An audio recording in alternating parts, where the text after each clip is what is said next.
이렇게 좋은 자리에서 만나 뵙게 돼서 너무나 반갑고 즐겁고 영광입니다.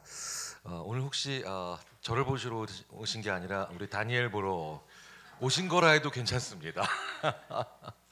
아, 그 통일에 관련된 그 어떤 이슈에 대해서도 관심을 가지고 계신 분들 앞에 설 수 있다는 것만으로도 개인적으로 굉장히 영광이고요. 이 이슈 앞에 이렇게 이야기와 일하기를 들어보고 공감대를 형성해주고 주로 와주신 이 자리에 계신 모든 분들은 정말 제가 진심으로 존경을 아니 그 존경한다 그러니까 마이크가 꽂히려고 그래요. 할 수밖에 없는 그런 분들이네요. 그 제가 앞뒤 연자로 우리 다니엘 씨랑 몇 번은 그 통일에 관련된 이야기들을 해봤어요. 제가 이제 통일에 관심이 많이기도 하지만 참 부럽더라고요. 그 제가 8월달에도 그 학회 때문에 독일의 쾰른이라는 도시에 갔는데 이게 이제 사실은 학회긴 한데 게임 학회라서 제가 한국게임문화재단 이사장이에요. 네네. 최신 게임의 출시 소식을 아시고 싶으시면 저한테 말씀해 주시면 네, 제가 우리나라의 모든 게임 산업을 근데 이제 유럽에는 이제 한국에는 지스타라고 하는 굉장히 유명한 그 게임 페스티벌이 이제 내일부터 부산에서 펼쳐지는데 유럽에는 게임스컴이라고 하는 그 유럽 전체를 총괄하는 게임 축제가 있습니다. 이제 그거에 참가하려고 쾰른에 갔는데 이제 많은 그 뭐 독일에서 하지만 뭐 저희 모든 유럽에서 오는데 아무래도 독일 분들이 많이 오시잖아요. 근데 제가 넌 어서 왔니 넌 어서 왔니 근데 자기 독일 도시들을 얘기하는데 저한테 이렇게 약간 그런가? 다 이러면 대부분 부동독 예전 동독 지역에서 오신 분들이에요. 되게 부럽더라고요. 네, 되게 부럽고 저도 어머니가 이제 황해도 분이고 장모님은 함경도 분인데 저희 외할아버지한테 항상 들었던 지금 이제 우리가 북한이라고 부르는 그쪽에서의 수많은 이야기들 들을 때마다 왜냐하면 생각해 보세요. 우리나라 섬나라예요. 생각해 보면 외국 나갈 때 다 비행기 타고 나가잖아요. 제가 일본 친구들을 야 임마 너희 섬나라야라고 놀리면 걔네가 그럽니다. 니들이 더 섬나라야. 제가 웬만하면 가위바위보도 일본한테 안 지려고 하는 워낙 일본이란 나라와 여러 가지 관련성을 가지고 있는 일을 하지만 어쨌든 저도 평범한 보편적인 한국 사람이라서 라이벌 의식도 많이 가지고 있고 그래서 가위바위보도 안 지려고 하지만 그 말에 제가 뭐라고 답변을 못 하겠더라고요.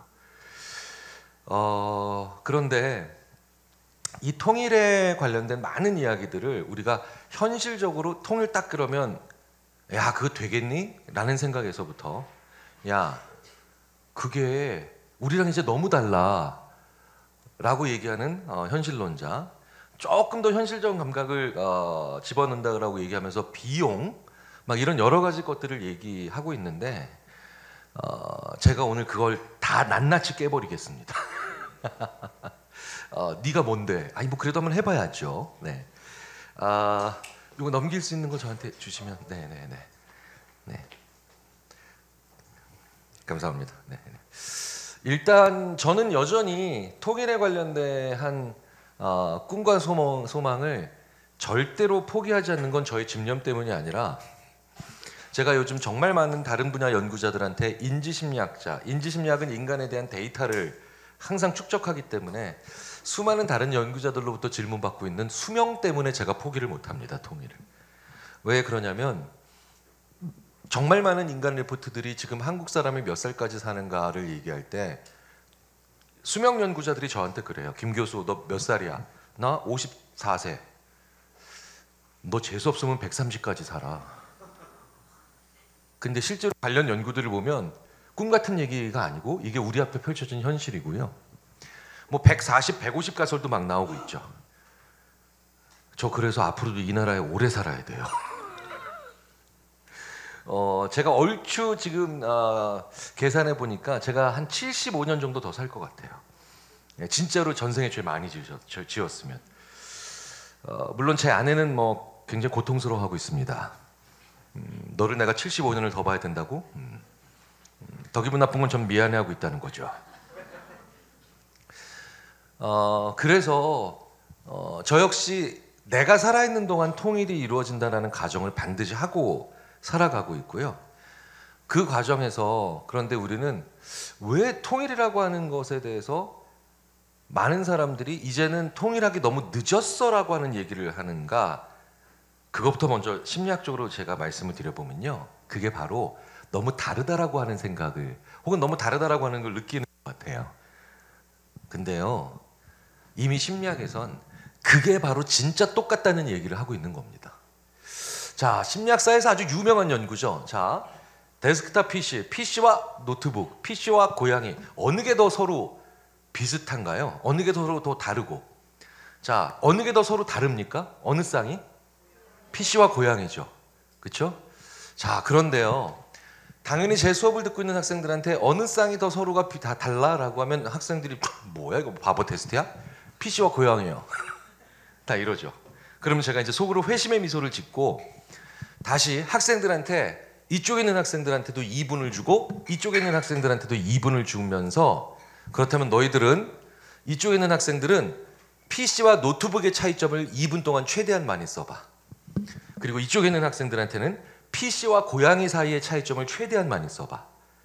그러면 PC랑 노트북이랑 차이가 무엇인지를 2분 동안 써야 되는 친구들은 엄청 많이 씁니다.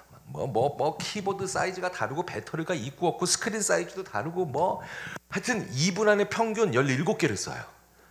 그런데 진짜 다르다라고 느낀 PC와 고양이 사이의 차이점을 쓰라고 하면 2분 동안 학생들이 일단 생물 무생물은 써요. 생물 무생물은 써요. 그런 다음에 쓸 게 없어요. 그래서 그 어떤 학생이 야, 고양이 귀엽다. 그러면 옆에 있는 학생이 야, 요즘은 PC도 귀여운 거 많아야? 아, 그런가? 저희 인지심리학사에서 가장 전설적인 연구 중에 10개를 꼽으면 그 안에 들어갈 정도로 유명한 연구입니다. 훨씬 더 비슷한 것 사이에서 차이점은 훨씬 더 많이 인식된다는 거죠. 진짜 다르면 차이점을 얘기할 때 설명을 못해요. 그러니까 이 얘기는 뭐냐면 우리가 아직도 동질성을 유지하고 있기 때문에 그렇게 다르다라고 느껴가는 과정이 크다는 거죠. 다만 그게 PC와 노트북이 서로 비슷해 되게, 혹은 우리 너무 달라라고 느끼게 만드는 건 그때 당시의 분위기와 정황적인 맥락뿐이에요. 예. 이건 그리고 굳이 저희 인지심리학자들이 말씀을 안 드려도 굉장히 많은 상담심리 전문가들은 부부가 와서 상담을 받을 때 이걸 너무 잘 알고 있습니다. 부부가 와서 상담을 받는데 어디 좀 많이 뭐가 문제인가요? 라고 하면 선생님, 우리 부부는 너무 달라요. 머리끝까지 발끝까지 다 달라요. 이러면 이 노련한 상담심리 선생님은요, 두 인간이 똑같은 상태로 왔다는 걸 직감합니다. 아, 진짜 똑같은 인간들이에요. 네. 그래서 노련한 상담가들은요, 이렇게 너무 달라요. 머리부터 발끝까지 다 달라요. 이렇게 얘기하면 어떻게든 같은 집안에서 서로 아웅다웅하면서 문제를 해결하도록 합니다. 그런데 부부가 왔는데 뭐가 좀 많이 힘드신가요? 라고 했는데 얘기를 잘 못하고 있어서 다른 점, 이질감 느끼는 점은 뭔가요? 라고 했을 때 그 부부가 글쎄요, 우리가 뭐가 다른가? 이러면 이 상담 전문가는 그때는 정말 문제를 심각하게 생각합니다.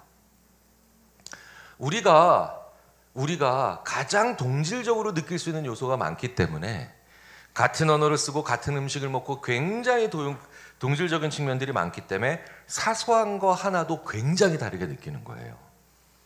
우리가 아직도 이런 느낌을 가지고 있다는 거, 아직도 희망의 불씨가 많이 남아 있고요. 우리가 굉장한 동질성을 여전히 느끼고 있기 때문이다. 저는 이렇게 늘 반박해 왔습니다. 그 다음에 두 번째로 많이 하시는 생각들이 뭐냐면, 그거 되겠냐? 안 되는 얘기니까 이제 관심 끄자. 라고 얘기를 하죠.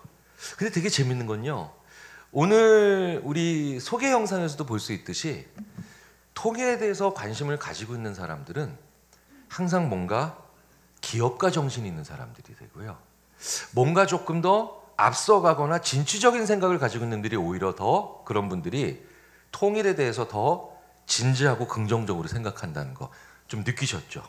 네, 제가 같이 묻어가려고, 같이 묻어가려고요. 네, 네. 제 주위에도 보면 정말 통일에 관심 있는 순서가 딱 스타트업하면 성공하겠다 느낌의 순서예요.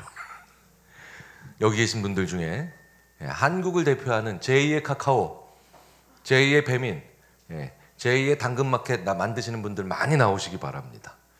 근데 실제로도 이 얘기도 단순히 저의 소망이 아니라 실제로도 많이 증명된 얘기예요. 설마 이것도? 네, 그렇습니다. 두 개의 게임이 있어요. 이것도 되게 유명한 연구인데, 두 개의 게임이 있는데, 게임 A 12분의 11의 확률로 12만 원을 땁니다. 12분의 11이면 한 92% 정도 되겠죠. 그 다음에 12분의 1의 확률로 24만 원을 잃어요. 그러니까 한 8%의 확률로 24만 원을 잃을 겁니다. 게임 B가 있어요. 12분의 6, 그러니까 6분의 1의 확률로 79만 원을 땁니다. 그리고 12분의 10, 6분의 5의 확률로 5만 원을 잃죠. 자, 그러면 오늘 두 게임 중에 하나를 하실 수 있습니다. 선택하실 수 있어요. 그러면 어떤 게임을 선택하시겠습니까? 자, 이거는 정답이 있는 건 아니고, 뭐 이렇게 긴장들을 하세요? 네. 그렇죠. 자, 그냥 이거는 뭐 정답이 있는 건 아니지만 그냥 개인의 선호도 문제니까, 나는 아까 B 어느 분이 이렇게 소리를 콱 지르세요. 네, B 하겠다. 네, 좋습니다. 내리시고요. 난 A 하겠다. 좋습니다. A가 한 2배 정도 많죠. 그렇죠? 네. 자, 그런데 이러면 사람들은 A를 더 선택하고 선호한다라고 결론 내릴 수 있느냐? 그건 아니에요.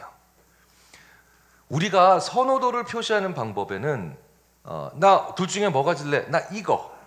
이렇게 선택을 물어보는 때도 선호도를 물어볼 수 있지만, 너 이거 얼마까지 쓸래?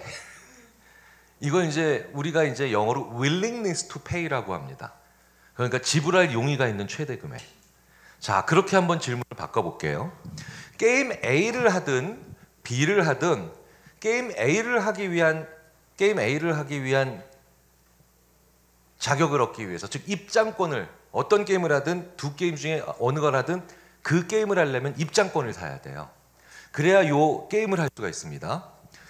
그러면 우리가 이거는 15만 원이라도 들어갈래, 이거는 20만 원이라도 들어갈래, 그러면 두 번째의 경우에 더 선호도가 있다고 볼 수도 있죠. 자, 게임 A를 하기 위해서는 너 입장권 가격 얼마까지면 살래? 이렇게 질문을 받았을 때 13만 원이요. 바보죠. 13만 원은 바보예요. 네. 왜냐하면 이 게임을 해서 이겨봤자 가져올 수 있는 금액이 12만 원이 최대이기 때문이죠. 자, 그렇기 때문에 사람들은 대략 7에서 8만 원, 많아야 혹은 평균적으로 5, 6만 원 정도의 티켓 가격을 부릅니다. 자, 그런데요, 게임 B를 하기 위한 티켓 가격은, 입장권 가격은 얼마까지면 살래 너? 라고 하면 사람들이 30만 원. 이런 사람 나올 수 있죠? 알겠어요. 따면 거의 80만 원 따거든요. 이게 인지심리학사에서 오랫동안 연구해왔던 그 유명한 선호도 반전이라는 현상입니다. 되게 재밌는 거죠. 반전, 선호도가 뒤바뀐다는 거예요. 골라라 라고 얘기하면, 너 둘 중에 무엇을 할래? 선택해라 라고 얘기를 하면 사람들은 확률을 봅니다. 그래서 실제로 저희가 안구운동 추적기라는 게 있어요. 안구운동 추적기가 뭐냐면 1초에 수십 번씩 어디를 보는가를 계속, 이 사람이 눈으로 어디를 보는가를 계속 찍어주는 겁니다. 그러면 이렇게 두 게임을 놓고 선택해라 라고 하면 사람들은요, 확률을 봅니다. 그래서 안구운동에 저희들이 픽세이션 포인트라고 하는데, 그게 뭐냐, 결국은 눈길이 닿는 곳이에요. 거의 안구의 거의 90%가 계속 12분의 1, 12분의 1, 12분의 1 계속 쳐다봅니다. 이렇게 맺혀요. 이렇게 맺혀요. 예. 그런데 이제 중간에 살짝 12분의 2 에게 12분의 1, 12분의 1, 12분의 1 이렇게 맺힙니다. 그런데 너 이 게임 얼마까지면 살래? 라고 물어보면 사람들은 확률을 보지 않죠. 이걸로 무엇을 가져올 수 있는가를 물어보는, 관심을 가지기 시작해요. 이건 저희들이 통일을 봤을 때 이것처럼 재밌게 통일에 관련된 우리의 관점을 설명하는 것도 없다고 생각합니다. 우리는 항상 되겠어라고 얘기를 하죠. 그렇죠? 그래서 확률적으로 높은 지금 이 상태의 것들을 계속해서 유지하면서 저 12만 원을 보려고 합니다. 저는 통일을 금전적인 것으로 바꾸려고 하는 생각은 일호 추고도 없습니다. 하지만 통일을 이뤘을 때 이루는 그 가치가 이 12만원보다 훨씬 큰 79만 원임에도 불구하고 우리는 양자택일의 모드로 들어갔기 때문에 통일을 추진하느냐 추진하지 않느냐 모드의 선택의 모드로 갈 때 우리는 여전히 추진하지 않는 것으로, 생각하지 않는 것으로 간다는 거죠. 그런데 투자의 개념으로 생각을 하잖아요. 투자의 개념으로 생각하면 이건 훨씬 더 좋은, 그리고 훨씬 더 도전해 볼 만한 얘기인 거죠. 재밌는 건 아까 선택을 하라 그랬는데도 B! 여러분들은 둘 중에 하나입니다. 대기업을 만드실 분이거나 아니면 도박 중독에 걸리셨거나 농담입니다. 농담이고요. 이렇게 우리가 어떤 관점, 통일을 하느냐 안 하느냐의 이런 선택의 관점으로 보는 게 아니라 통일이 되었을 때 우리가 가질 수 있는 수많은 것들에 대한 논의를 하면서 우리가 얼마나 투자하고 쓸 것인가라고 하는 훨씬 더 질 높은 논의로 우리가 이어간다면 오늘 이 자리에 계신 이런 분들의 수를 점점 더 많이 늘리고 우리 민족의 수건인 통일에 조금 더 가까이 가는 그런 한 걸음 한 걸음이 되지 않을까 싶습니다. 자, 이것만 봐도 참 사람들은 어떤 것을 추진하거나 생각할 때 참 여러 가지 요인이 생각되는데요. 저는 다음으로 한번 얘기해 보고 싶은 내용이 뭐냐면 왜 통일에 대한 이야기를 나눌 때 설득력이 그렇게 크지 않은 것처럼 받아들이는 분들이 있는가? 이 자리에 계신 분들은 아마 어떤 메시지 프레임으로 통일을 얘기해도 다 그 중요성을 그리고 혹은 그 필요성을 절감하고 계시기 때문에 이 자리에 함께 해주신 게 아닌가 싶습니다. 이런 분들을 뭐라고 저희들이 부르냐? 고관여 전문가라고 하죠. 생각을 많이 하시니까요. 근데 일반적으로 그 문제에 크게 신경도 안 쓰며 마치 의견이 있는 것처럼 생각하고 혹은 심지어 의견이 없는데도 있는 것처럼 생각하는 걸 넘어서 자기가 잘못된 의견을 가지고 있는데도 바꾸지 않으려고 하는 사람들, 이런 분들은 못되고 나쁘고 어리석다기보단 저희 심리학에선 저관여층이라고 하죠. 설득은 저관여층을 할 때 굉장히 중요한 차이를 냅니다. 이미 자기의 철학이 있고 자기의 기준이 있고 중요성을 인식한 분들은 메시지의 프레임이 어떤 식으로 가느냐에 따라서 크게 영향받지 않겠죠. 이른바 아다르고 어다르다라고 하는 그런 식의 소위 말하는 말의 차이를 크게 느끼지 않고 자기 철학대로 생각을 한다는 거죠.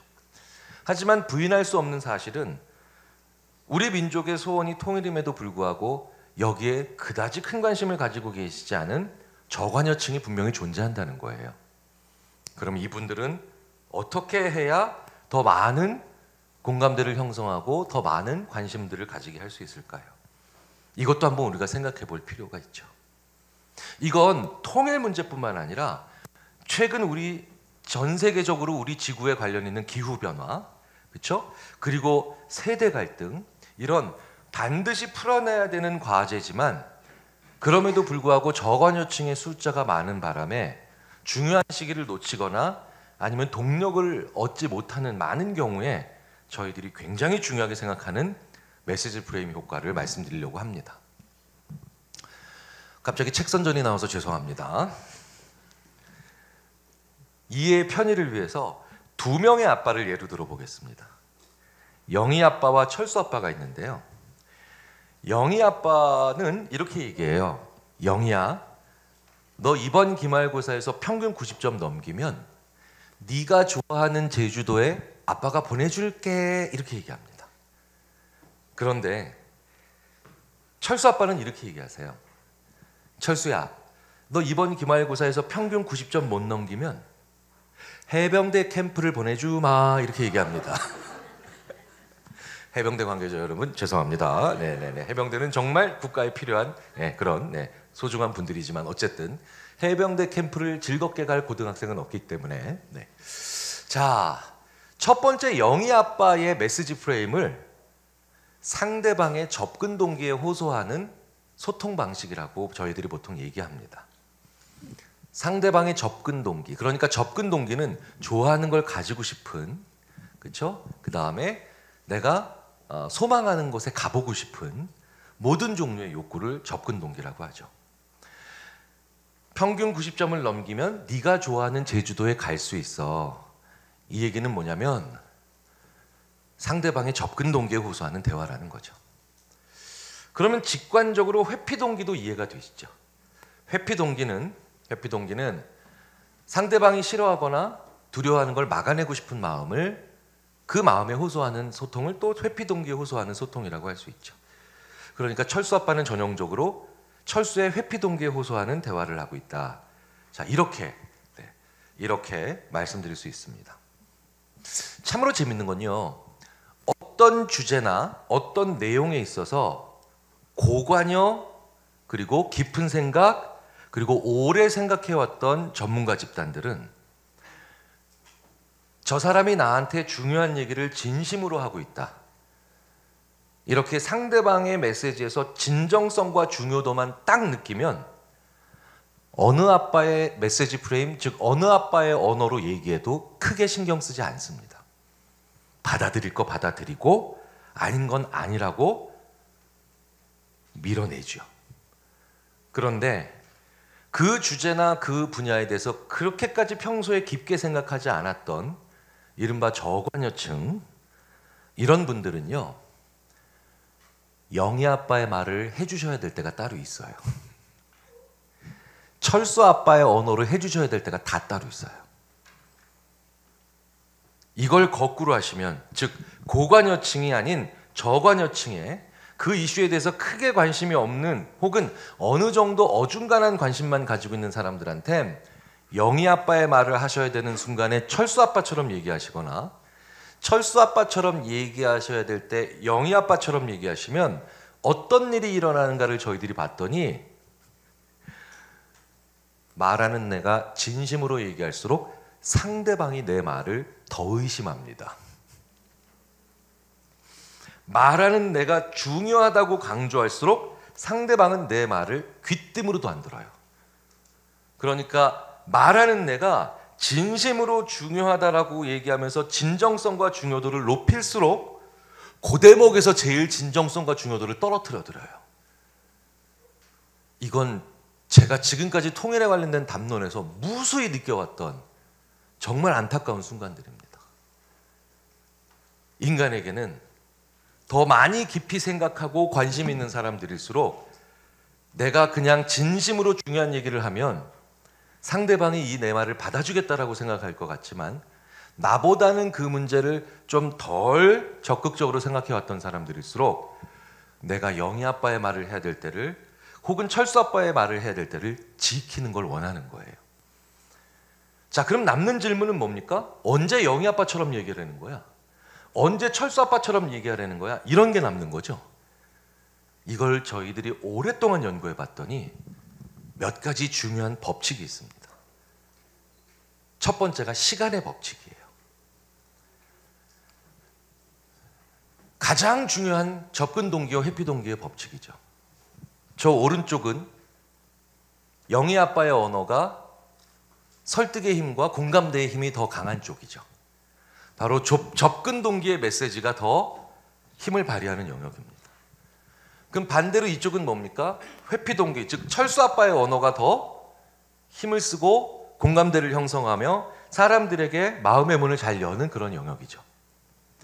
저희들이 수십 년 동안 연구를 해보면 부모 자식의 대화, 우리가 하는 회의, 광고의 카피, 기업의 캐치프레이즈, 심지어 정부의 아젠다까지도 이 영역, 이 그림대로 그대로 나오는데 그걸 나눠주는 기준이 언제나 시간이었습니다. 그리고 통일도 정확히 이렇게 적용될 가능성이 큽니다. 통일에 관련된 담론들이나 대화나 메시지들도요. 자, 이쪽이 현재죠. 이쪽이 현재예요. 저쪽이 미래입니다. 그럼 이쪽은 뭡니까? 지금 해야 되는 일, 결과도 빨리 볼 수 있는 일. 저 오른쪽으로 갈수록 어떤 걸까요? 오래 해야 되는 일, 길게 해야 되는 일, 그 일의 결과나 결실이 먼 미래나 나오는 일들이죠. 자, 보시면 아시겠지만 오래 해야 되는 일, 길게 해야 되는 일일수록 당신이 좋아하는 걸, 소망하는 걸 가지기 위해서 라고 하는 영희 아빠의 언어, 즉 접근 동기에 호소하는 메시지들이 공감대를 형성하고 상대방의 마음을 움직이고 그 일에 참여하게 만듭니다. 그런데 반대로 지금 당장 해야 되는 일일수록, 결과도 빨리 볼 수 있는 일일수록 당신이 두려워하거나 걱정하는 걸 막아내기 위해서 이걸 해야 됩니다라는 말에 사람들은 더 귀를 기울이고 그 다음에 관심을 가지더라는 거죠. 이건 다시 한번 말씀드리지만 사람끼리의 대화, 정부와 정부의 외교, 우리가 보는 늘 광고의 카피까지 다 이렇게 되어 있더라는 거예요. 굉장히 중요한 사실이죠. 그래서 저희들은 이걸 발견하고 뿌듯해하려고 하고 있었는데 최근까지 이걸 발견하고 정말 허탈한 건 이걸 저희들보다 한 발 앞서 알아내신 저희들의 라이벌이자 위대한 분들이 이미 계시더라는 거예요. 그분들이 바로 보험회사예요. 그분들은 위대하십니다. 그분들은 언제나 인간에 대해서 저희 인지심리학자들보다 한 발 앞서 알아내시죠. 돈 길게 벌어서 먼 미래에 혜택 보는 은퇴설계 프로그램. 오늘 당장 일어날 수 있는 일, 오늘부터 990원씩 내서 막으세요. 실손실비보험. 광고가 어떻게 가는지 쫙 증명이 되죠. 특히 우리나라의 은퇴설계 프로그램 광고는 행복한 노부부의 원더풀 라이프만 보여줍니다. 무조건 기본 컨셉은 이렇게 살고 싶으시면이죠. 그리고 실손실비보험 광고는 다 컨셉이 이런 꼴 안 당하시려면이에요. 그러면 이게 광고만 이럴까요? 아니요. 우리가 일상생활에서 하는 대화도 다 이래요. 제가 얼마 전에 제가 존경하는 모 부대찌개집 사장님께서 저한테 맛있는 음식 주시면 제가 존경해도 되지 않나요? 제가 참 존경하는 부대찌개집 사장님 한 분께서 저한테 김 교수님 참 재밌는 그리고 풀리지 않는 궁금증이 저한테 하나 있어요. 뭔데요? 옆집에 횟집 하는 우리 박 사장, 내 친구 박 사장, 앞에서 족발집 하는 내 친구 김 사장도 이 고민을 안 하는데 30년째 부대찌개집 하고 있는 나만 이 고민을 하고 있습니다. 뭔데요? 똑같은 용모, 똑같은 친절함, 똑같은 성실함으로 일하시는데 왜 어떤 분이 홀서빙 하실 때는 매상도 올라가고 손님들이 좋아하는데 왜 다른 분이 하실 때는 똑같이 용모 단정, 근면 성실, 그 다음에 매우 친절인데 왜 이분이 홀서빙 할 때는 매수출도 떨어지고 손님들이 짜증내는지 이유를 모르겠다는 거예요. 근데 그 사장님의 질문에 실마리가 하나 있었어요. 바로 옆집에 횟집 하는 박 사장님, 앞에서 족발집 하는 김 사장님은 이 고민을 안 한대요. 왜 그럴까요? 제가 생각해 봤더니 부대찌개가 끓이는 음식이라 그러더라고요. 오래 끓이세요와 지금 바로 드세요가 부대찌개에서는 항상 양쪽의 언어가 돌아다니는 겁니다. 그래서 저는 인지심리학자로서 또 호기심이 발동해서 그 사장님이 배려해 주신 덕분에 안구운동 추적기까지 설치하고 녹음기 6대를 가지고 실제로 손님들의 반응을 살펴봤죠. 철수 아빠의 대화 어떤 걸까요? 예를 들자면 이런 거죠. 그래야 짠맛을 피하실 수가 있어요. 영희 아빠의 언어는 어떤 걸까요? 그래야 맛있게 드실 수 있어요. 자, 그렇다면 이 두 말을 지금 바로 드시란 말과 한번 함께 붙여볼까요? 철수 아빠의 언어가 훨씬 더 힘을 더 강하게 받고 손님들로 하여금 맛있게 제대로 드시게 만듭니다. 손님, 지금 바로 드셔야 짠맛을 피하실 수가 있어요. 이러면 손님들이 바로 다 끕니다. 거의 대부분의 손님들이 바로 다 끄고, 하마터면 짜게 먹을 뻔했네. 짜게 먹는 건 건강에 안 좋지. WHO 일일 나트륨 권장량이 얼마더라 막 찾기 시작해요. 그 말을 듣는다는 거예요. 그런데 여기서 영희 아빠의 말을 해볼까요? 손님, 지금 바로 드셔야 맛있게 드실 수 있어요 라고 얘기했더니 손님의 거의 80% 가까이가 이렇게 나오더군요. 이거 가스 아끼려고 그러는 거야. 바로 의심을 시작해요. 자, 그런데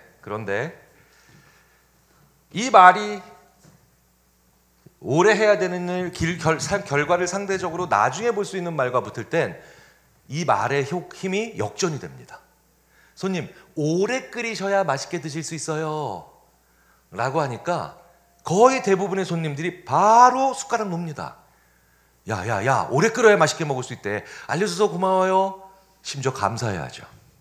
그런데 아까는 힘이 있었던, 설득의 힘이 있었고, 그렇죠? 사람의 마음을 열었던 철수 아빠의 언어를 여기서 해볼까요? 손님, 오래 끓이셔야 짠맛을 피하실 수가 있어요 라고 얘기했더니 손님의 70%가 그럼 데펴서 나왔어야죠. 이걸 처음부터 우리 보고 끓이라는 거예요. 이러고 나오더군요. 일상생활에서의 대화에서부터 수많은 광고나 정책적 홍보까지 시간의 법칙은 굉장히 강력합니다. 그렇다면 우리가 통일의 담론에 있어서 우리가 이런 미스매치를 해보고 있는 것들, 혹은 이런 것들을 잘못하고 있는 것들이 있는지 한번 체크해 볼 필요가 있죠.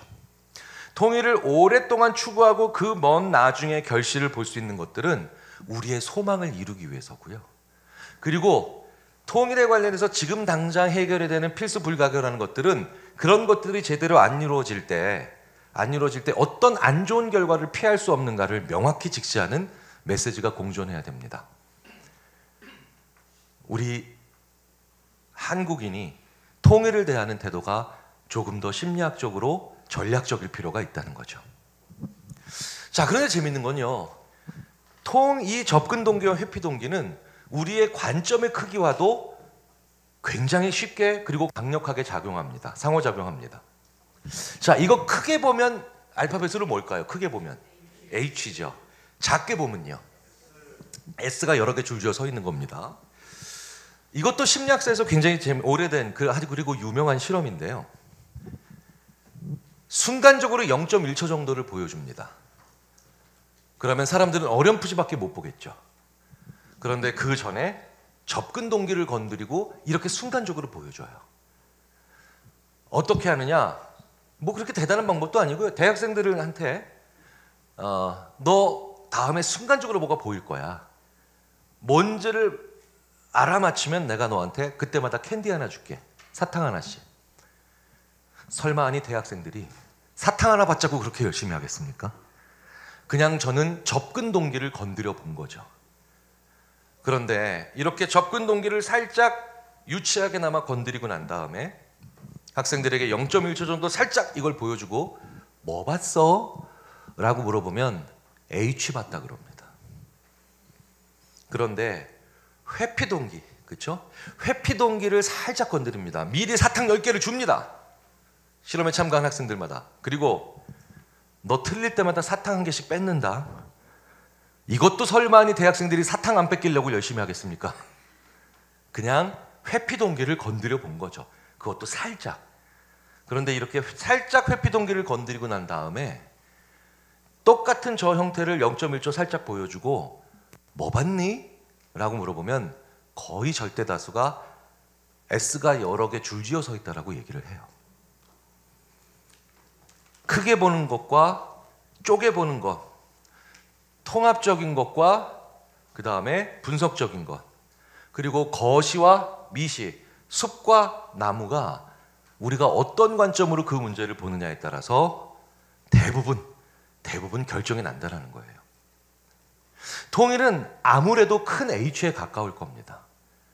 그래서 전반적으로 우리가 얘기하는 지금의 통일은 많은 시간이 남아있을 가능성이 크고 거시가 필요하기 때문에 통일을 하지 않으면 무엇이 안 좋은가 보단 통일을 해서 가질 수 있는 정말 많은 순기능과 우리 민족에게 줄 수 있는 많은 소중한 것들에 대한 얘기를 훨씬 더 많이 활성화시키는 게 어떨까라는 생각도 해봅니다.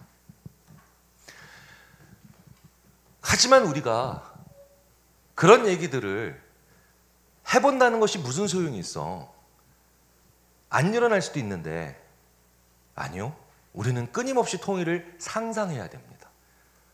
왜냐하면 인간은 아무리 열심히 상상해도 미래의 변화를 쉽게 대응할 수 없기 때문이에요.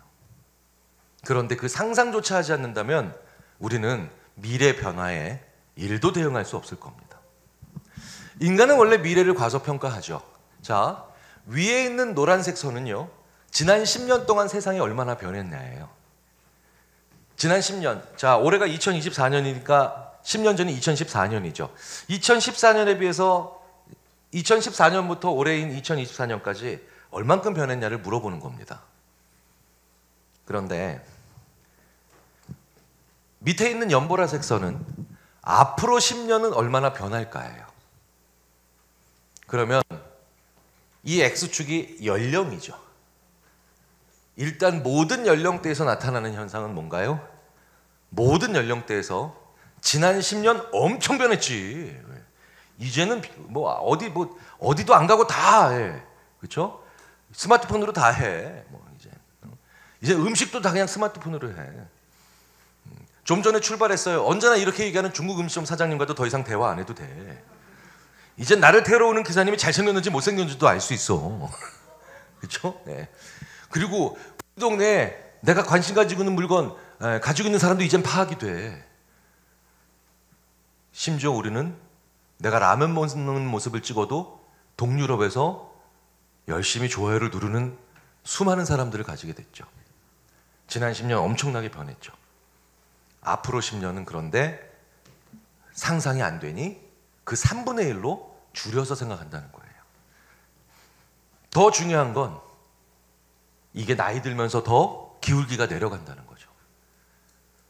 이 얘기는 뭐냐? 나이 들수록 우리는 과거도 안 변하고 미래도 안 변한다는 겁니다. 물론 모든 사람들이 이렇진 않지만 저도 그래서 이쪽으로 가지 않기 위해서 저는 54세니까 여기 어디 거 있거든요. 그래서 우리는 나이 들어서도 미래가 많이 변할 거라고 생각하는 분들을 보면서 굉장히 이분들을 보면서 따라가고 싶은 생각이 들죠. 그리고 나이가 어린데도 미래는 절대 안 변해라고 얘기하는 사람들을 보면서 뭐 이런 인간들이 다 있나 라는 생각을 하기도 하죠. 전반적으로 통일은 많은 변화를 예상하는 것이기 때문에 저보다도 더 젊은 분들, 조금이라도 더 젊은 분들이 많이 상상하셔야 돼요. 그래도 실제 10년 후에 일어날 변화가 이만큼이기 때문에 그분들도 완벽히 대응하지 못할 가능성이 큽니다. 실제로 인간은 정말 미래를 모릅니다. 그런데 그 미래를 성공적이고 훌륭히 일을 해낸 사람들은 예측하느냐? 그것도 아닙니다. 지금 보이시는 이 우울한 표정의 아저씨는 뒤에 디지털이라고 하는 표지판 앞에 서 있죠. 저분은 1970년대 초반에 전 세계 시장의 컴퓨터의 거의 99%를 장악했던 디지털 이퀴먼트라고 하는 회사의 케네스 올슨이라고 하는 CEO죠. 전 세계 대형 컴퓨터, 상업용 컴퓨터, 요즘은 잘 안 쓰는 말이죠. 거의 절대 다수를 장악한 분입니다. 그런데 저분이 저 엄청난 성공을 해내고 난 다음에 했던 첫 번째 예측이 바로 뭐냐? 앞으로 절대로 요즘 한간에 떠도는 유언비어 같은 PC 시장은 안 온다. 이렇게 좋은 우리의 디지털 이퀴먼트에 상업용 대형 컴퓨터가 학교마다 한 대씩, 회사마다 한 대씩, 그렇죠? 한 대씩 다 있는데 어떤 정신 나간 사람이 자기 집 책상에, 자기 사무실 책상에 컴퓨터를 놓겠냐는 거예요. 차라리 집집마다 발전소를 짓는 게 나을 것이다.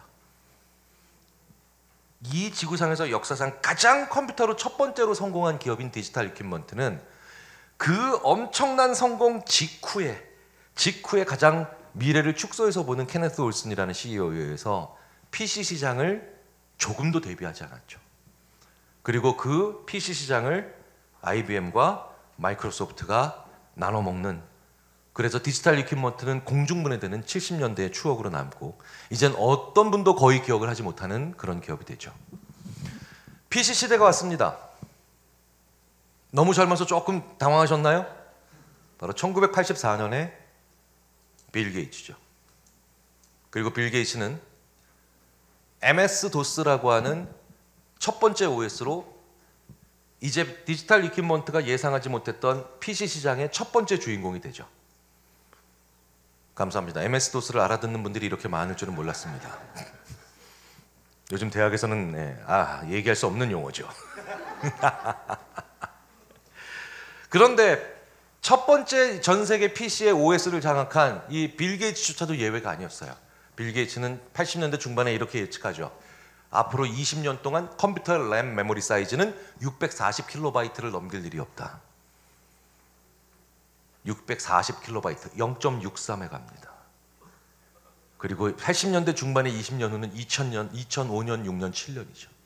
그때 우리는 이미 기가대 램을 쓰고 있었는데요. 그렇죠?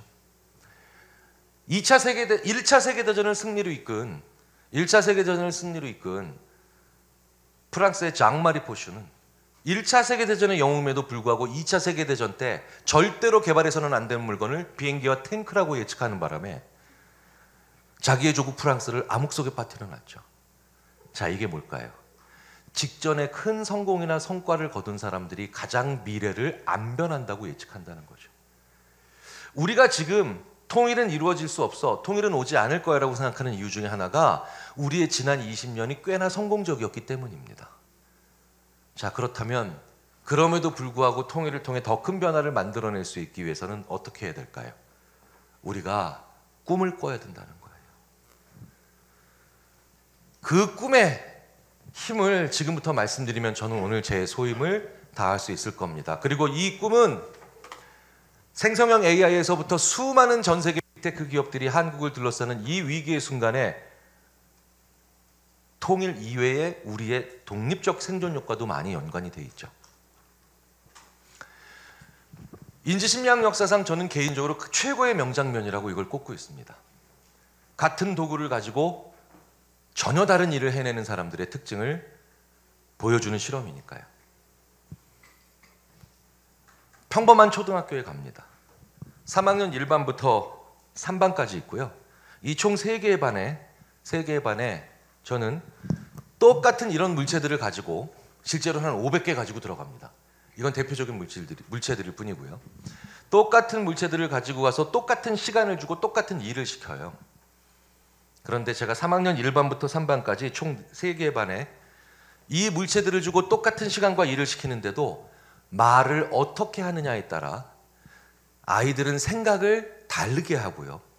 같은 도구를 가지고도 3학년 1반 지극히 평범하고 안주하는 아이들, 3학년 2반 꽤 똘똘하고 무언가 신선한 변화를 만드는 아이들, 3학년 3반 이 지구상에서 가장 혁신적인 아이들로 만들 수도 있습니다. 그래서 이 실험이 인지심리학사에서 가장 인지심리학자들이 사랑하는 실험 중에 하나인 겁니다.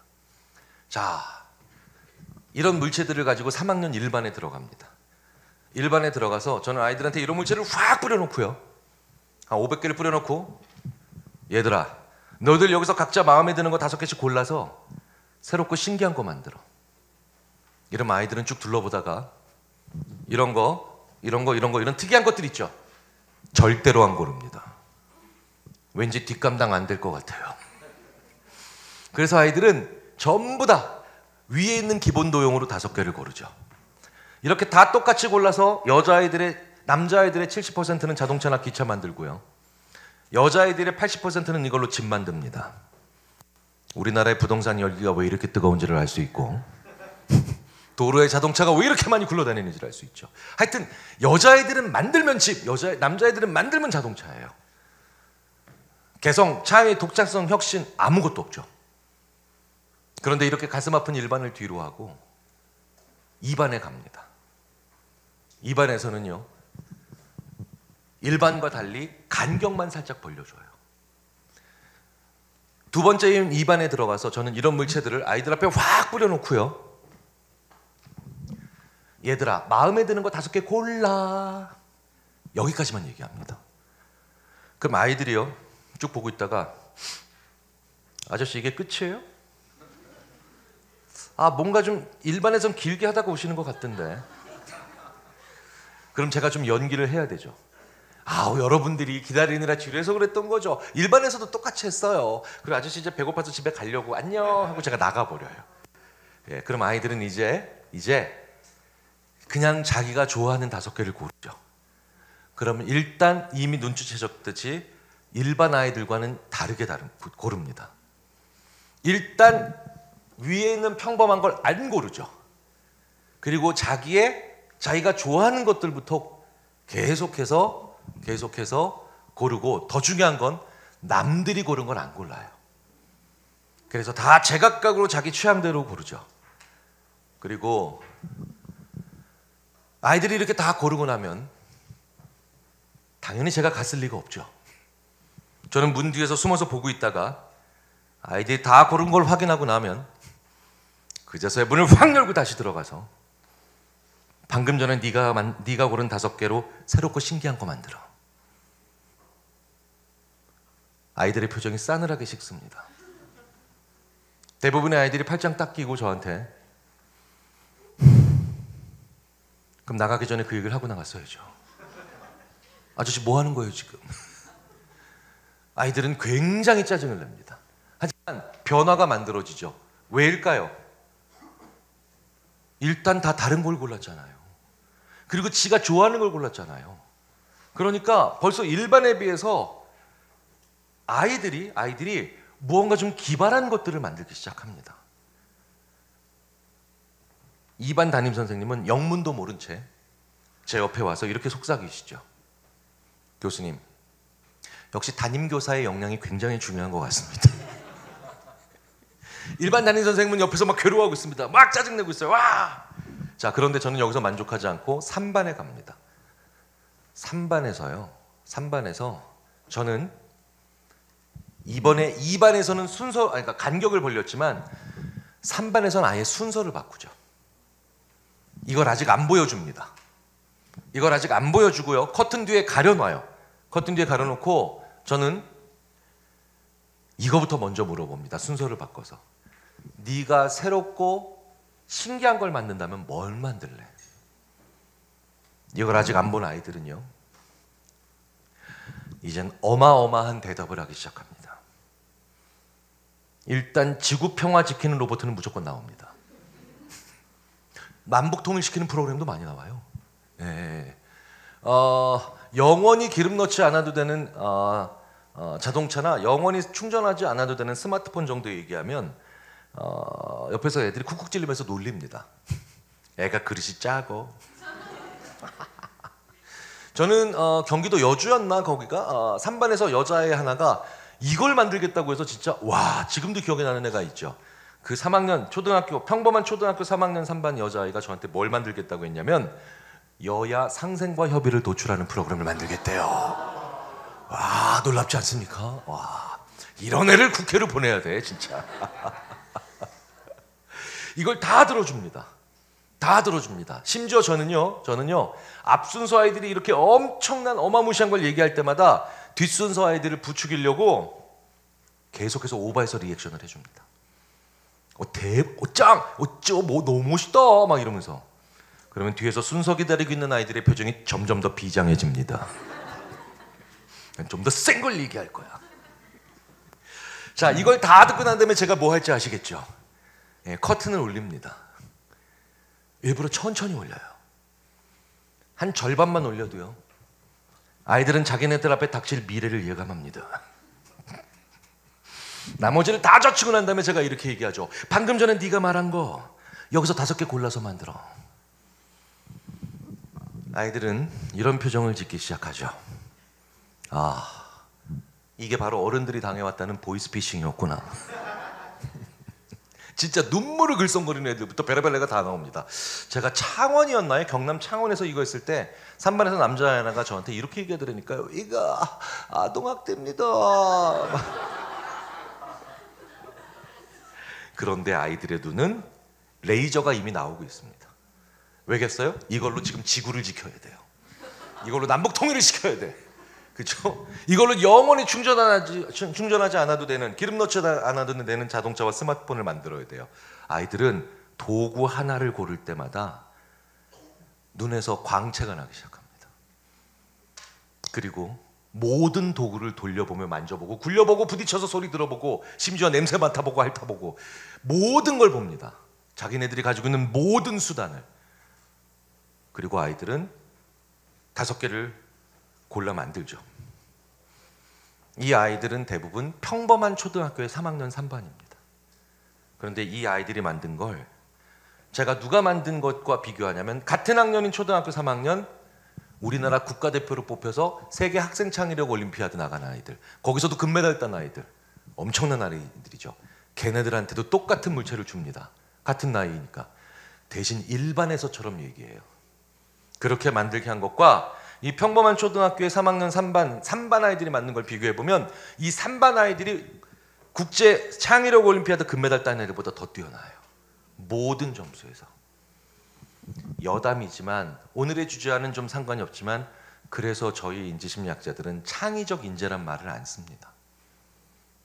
나를 창의적으로 만드는 상황으로 걸어 들어갈 줄 아는 사람이라는 표현만 씁니다. 저는 이 실험만큼 통일과 잘 맞아떨어지는 실험이 없는 것 같아요. 우리는 항상 일반처럼 통일을 얘기하고 일반처럼 통일을 생각해와서 늘 똑같은 답에 남들과 똑같은 결론에 도달했었죠. 한동안 우리는 이반처럼 생각하는 그 정도까지 단계가 나간 적이 있습니다. 그냥 그쪽에 뭐가 좋아서, 혹은 내가 좋아하는 무언가가 저기 있을 테니, 진일보한 생각이죠. 하지만 우리는 3반처럼 꿈꿔야 됩니다. 이 통일을 하고 난 다음에 통일을 통해서 가질 수 없는 것들도 꿈꿔야 됩니다. 그게 왜 그럴까요? 우리가 분단된 이 현실에서 우리가 가지고 있는 도구가 그렇게까지 대단하지 않기 때문에 그렇습니다. 우리는 여전히 열강에 둘러싸여 있고 많은 발전을 이루었지만 우리가 가지고 있는 도구는 그렇게 대단한 것들이 아니죠. 우리가 가지고 있는 도구들을 통해 남들이 못하는, 다른 나라가 못하는, 다른 민족이 생각 못하는 측면들을 보기 위해서 우리는 통일을 꿈꿔야 하는 거예요. 그래서 저에게 통일은 창조와 혁신입니다. 꿈꿔야 돼요. 그 꿈을 계속해서 꾸는 순간 우리는 남들과 똑같은 도구를 가지고도 그들이 생각하지 못하는 것을 생각하는 돌파구를 찾을 수 있을 테니까요. 그런데 꿈은 참 재미있죠. 모든 언어에서 2가지 용어로 쓰임, 2가지 맥락에서 쓰입니다. 첫 번째가 방금 전에 말씀드렸던 건 이런 대단한 꿈, 그리고 자면서 꾸는 그 이상한 꿈. 공통점이 있죠. 바로 아직 현실적이지 못하고 비현실적이라는 거예요. 제가 이 말씀을 왜 드리는지 아십니까?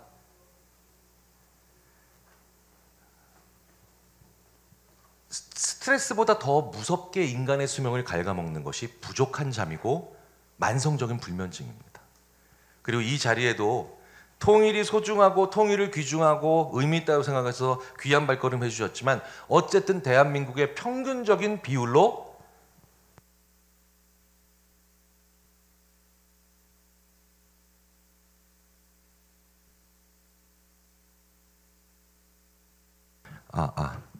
또 꺼질 것 같은데? 네네.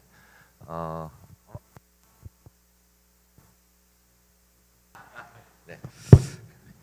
그래서 통일이 가질 수 있는 아주 의외의 재미있는 측면 하나, 완전 오늘 지금까지 너무 중요한 담론만 말씀드렸으니까 제가 통일이 가질 수 있는 의외의, 전혀 의외의 장점 하나를 말씀드리면서 마치려고 합니다. 나는 정말 잠에 대해서 아무런 문제가 없다, 이런 분들 거의 안 계시죠. 현대인들의 사망에 거의, 특히 한국 사회에서는 정말 많은 분들이 수면 때문에 힘들고 계시고요. 잠이 잘 안 와서 괴로움 겪는 분들 많이 계실 겁니다. 왜 우리는 잠을 제때 제일 잘 못 잘까요? 바로 현실에 대한 고민 때문이에요. 그래서 잠을 잘 주무시기 위해서는 항상 현실에 대한 고민들, 이미 누웠는데 다음 달 전세가 이러면 벌써 끝나죠. 그렇죠? 3개월 후에 임용시험 이러면 끝나요. 그래서 가장 중요한 잠을 잘 자는 방법 중에 첫 번째 시도할 만한 건 현실의 문제를 침대 바깥에 혹은 이불 바깥에 두고 오시는 거예요. 두고 온다는 게 무슨 뜻일까요? 거기다가 물리적으로 적으셔야 돼요. 그래 놓고 누워야 그나마 현실의 문제를 떼어내실 수가 있습니다. 그런데도 정말 많은 현실적인 문제들이 우리의 그 잠자리에 따라오죠. 그럴 때 우리는 두 번째로 악수를 두게 됩니다. 그 악수가 바로 자야지라고 결심하는 거예요. 이젠 결심의 뇌까지 깨우죠. 이러면 이제 내가 결심해야 되는 수많은 현실적 사안들이 나를 더 괴롭히고요. 이때 세 번째 악수를 두게 됩니다. 그게 바로 뭐냐? 양 한 마리, 양 두 마리, 양 세 마리, 양 네 마리. 계산의 뇌를 깨웁니다. 현실의 뇌와 결심의 뇌, 계산의 뇌까지 깨우면 이제 잠은 애저녁에 불가능하죠. 자, 그렇다면 잠을 잘 자는 것이 만복의 근원인데요. 잠을 잘 자기 위해서는 어떻게 해야 될까요? 의외로 말장난 같지만 너무 중요한 본질이 있죠. 바로 현실의 문제에 대한 생각이 계산과 결심까지 깨어버리기 때문에 잠을 자실 때, 주무실 때 반드시 하셔야 되는 게 바로 뭐냐? 나를 잘 자게 만드는 비현실적 생각을 하셔야 돼요. 비현실적 생각. 사람마다 자기를 현실에서 벗어나서 잘 잘 수 있게 만드는 비현실적 생각이 존재합니다. 저는 개인적으로 고려시대로 돌아가는 상상을 하면 바로 아침입니다. 왜?